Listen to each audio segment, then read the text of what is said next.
Guys, I keep seeing these DIY beaded ideas on my Pinterest and I'm literally obsessed. It's giving summer vibes. So in this video, I'm going to show you how to make your own DIY beaded tote bag. No, you don't need a sewing machine. So here's what you're going to need. The beads that you pick or buy is going to be dependent on the design that you want to do. I want my design to sit right in the middle of my tote bag, so I started off by measuring to find the midpoint, and then I just folded it in half and used my pencil to mark the midpoint, and I'm drawing my design around that with my very terrible drawing skills, but it still looks like a pepper. Now I'm just taking my embroidery hoop and I'm placing that on top of my design. So we're using a hand needle to sew on these beads, so I'm just threading that. You want to make sure that you're double knotting as much as possible because we don't want any of those beads falling out. Another thing that's really helpful is putting your beads in a container or a dish, just so it's so much easier to pick up than having to dig back into the packet every single time. Now we can officially start beading. So I'm taking my needle and I'm passing it from the back of the fabric through to the front, making sure that I'm following that pencil marking line. And I'm going to start by picking up 2 little beads with my needle and passing that through. So I'm just making sure those beads are sitting the way that I want them to, and it's kind of like a back stitch. So I'm stitching down after those 2 beads along that pencil line, but through the back side now of our fabric. So I'm just going to repeat that step again, and then I'm going to show you how to add additional beads along the line. So again, we're picking up 2 beads with our needle, but just making sure that it's sitting where we want it to, and then we're going to stitch after those 2 beads down to the back of the fabric.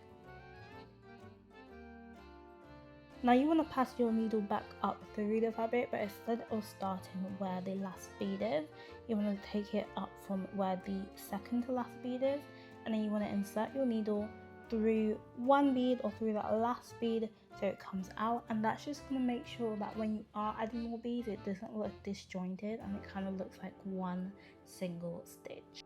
Once you get the hang of that, it's literally just repeating the process over and over again. If you are stitching around tight corners, I'd recommend using 1 bead. Other than that, I would just say use 2 beads because it makes things so much quicker. Just bear in mind when you're passing your needle through the bead, you don't want to pick up any fabric. All we're doing is stitching or passing the needle through the bead so that the thread holds the beads in place.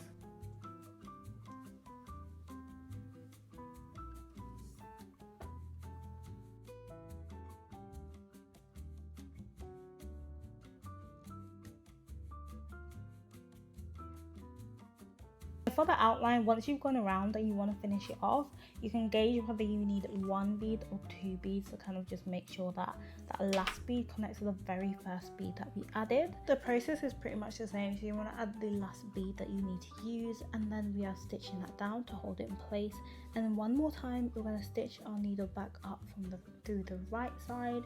And we're going to pass our needle through the very last bead that we just added and the very first bead that we added as well. Then we can pass our needle to the back side of the fabric and knot it off. Doing it this way just helps make sure that you can't really see where the last bead was added from where the first bead was added, so it looks more seamless.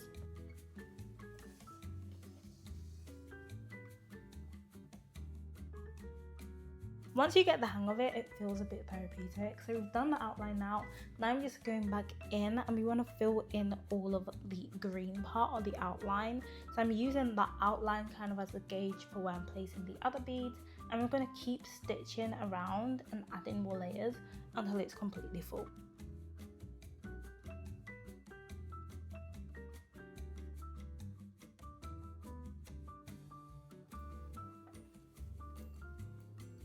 Now moving on to the red bead so we can do the rest of the pepper. My initial aim was to use 1 shade of red for like the main bit and the other shade of red to add like a bit of accent colour to it. I think somewhere along the line I mixed up which red I was actually supposed to be using and I couldn't really see the difference when I was stitching it, so it is what it is. But I will say the more creative you get with the colours, especially if it's a simple design, is the better the outcome will probably look.